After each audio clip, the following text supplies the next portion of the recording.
Ang pharma, it undergo intense regulatory reviews.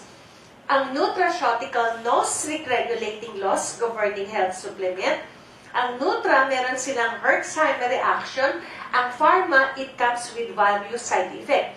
Ano ba yung mga side effect? Yung bang, kunyari, may maintenance drug ka nga sa inyong, para sa puso, para sa cholesterol mo. If you take something for your heart, yung kidney mo, yung liver mo, nagsasuffer yan. Okay? Alam mo yung mga antibiotic, pag sobra, humuhuni yung tenga mo, di ba? Sumasakit ang ulo mo. Kasi all drugs have side effect. Ang Nutra, wala tayong side effect, but we have the Herxheimer reaction. Okay? Ano ba yung Herxheimer reaction? It's a detoxification reaction. So, ito po yung pagtatanggal ng mga basura sa katawan natin. So, not everyone can experience. Okay?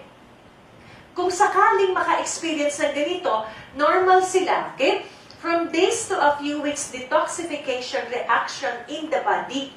So, it's not uncommon to experience flu-like symptoms including headache, joint and muscle pain, body ache, sore throat, general malaise, nanghihina ka, sweating, chills, nausea, and other symptoms. Kunyari, uminom ka ng isang baso, isang linggo, sumasakit ang ulo mo. Yung isang tuhod mo na masakit dahil may rayuma ka, naging dalawa. Okay? So, ibig sabihin, tinatanggal ang mga basura sa katawan natin. Detoxification. So, again, hindi lahat makaka-experience, depende lang sa dumi ng ating katawan.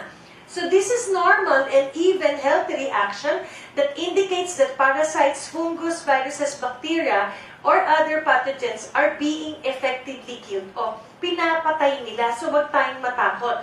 Yung Herxheimer reaction na yan, minsan ang tawag po natin dyan ay healing crisis. Okay? Ano ba yung healing crisis?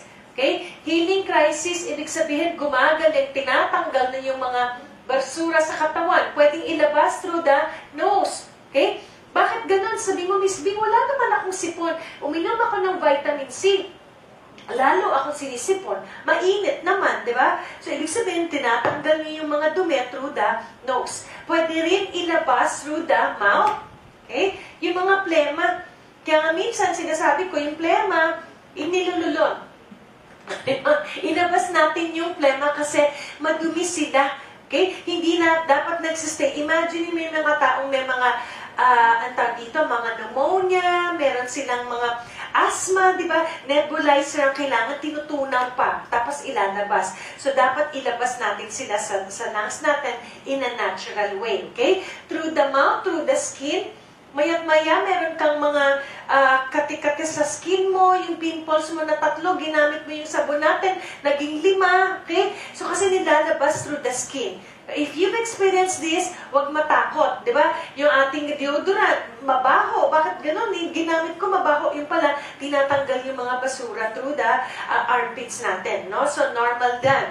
Or through the urine. Nilalabas niyo yung mga gallstones, kidney stones through the urine, okay? And through the bowel movement, no? So, sa pagdudumi natin, tinatanggal natin yung mga basura na yan, okay? Once naka-experience ng mga detoxification, this is normal and even healthy reaction. Kasi yung mga parasites, fungus, viruses, bacteria, and other pathogens are being effectively killed off. Doon lang nila nilalabas. Ang nangyayari lang kasi sa atin, biggest problem of Herxheimer reaction is that people stop taking the medications or supplements that is causing the reaction and thus discontinue the very treatment that is helping to make them better. So, pagaling ka na pala, di ba? Sabihin mo, patanggal na yung mga urine stones mo. Tinigil mo kasi sumakit yung tiyan mo, di ba? Natakot ka, okay? Although the experience may not make you feel particularly good, the Herxheimer reaction is actually a sign that healing is taking place. Okay? So, wag tayong matakot dyan. No approved therapeutic claims. Anong ibig sabihin yan, Miss Bing? Bakit nakalagay yan sa mga packages ninyo? Unang-una, requirement po yan ng FDA or the Food and Drug Administration for us not to mistake as a drug. No? Kasi minsan pagka nakakagaling tayo, sasabihin mo, itong gamot, itong gamot, itong gamot. Hindi po tayo gamot, complete food. Okay? Complete food lang tayo. Nilalagay lang yan para guide natin, na para sabihin natin sa mga tao na unang-una requirement ng FDA at hindi tayo drugs, pero nakakagaling tayo. Okay? Wala lang inaprubahan yung mga FDA kasi kailangan nila ng mga studies, no, clinical studies, kasi bumabase tayo sa mga taong nakakarinig at gumagamit nito. Madami, di ba? Sabihin natin, barley maganda sa diabetes, maganda sa cancer, maganda sa myoma, maganda sa ganito, okay? Kasi pagkain, ganyan sila.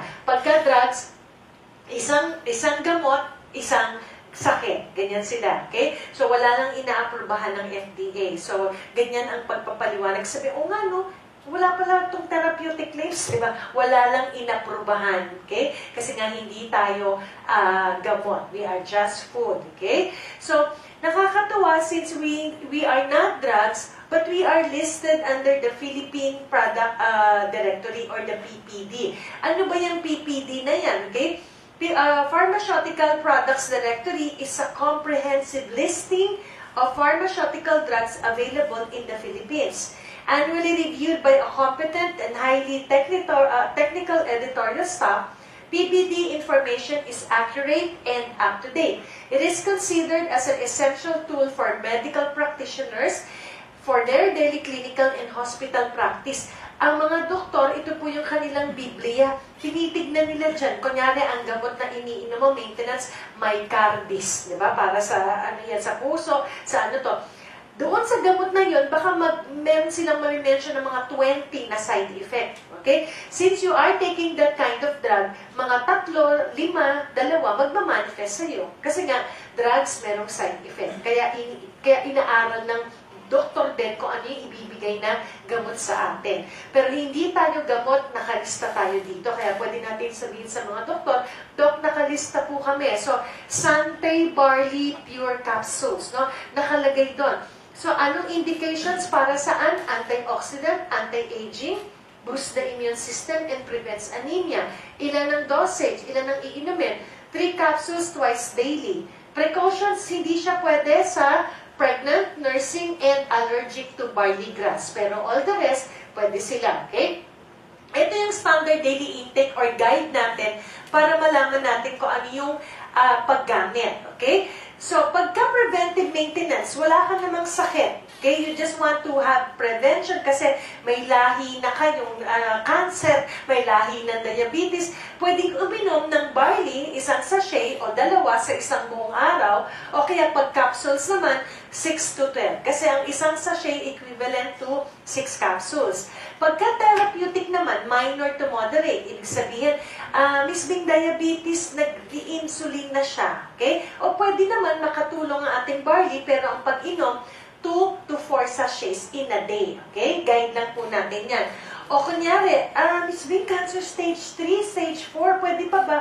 Okay, pwede pa naman makatulong. Dapat 4 hanggang 6 na sachet. Okay? There was a case in Iriga, no, in Bicol. Okay? Colon cancer siya. Ang tinitake niya, 9 sachets in a day. Okay? So, nagkaroon din siya ng healing crisis. Okay? May colostomy bag na yung tao na yon. Pero ang ginawa niya, ininom lang niya ng ininom. So, nung ininom niya yung barley, 9, di ba? 9 sachets. 3 sa umaga, 3 sa tanghali, 3 sa gabi. So, nagpupo siya ng pupo. Hindi, natakot siya nung una, pero yun na nga, pinagpatuloy na lang niya until cancer-free na siya. So, nagme-maintenance na lang siya ngayon ng 1 or 2 in a day. Okay? But we have to remember, always consult our medical doctors in our wellness clinic for proper dosage kasi ang results varies from person to person. Pwedeng gumaling ka na sa 4, pwedeng sa 3, di ba? Depende sa pangangatawan natin, sa pagtanggap. Pero ito, guide pa rin. So, kung may mga karamdaman, pwedeng isabay ang ating barley, okay? O kaya kung gusto nyo makasiguro lalo, kumonsulta sa ating doktor, no? Para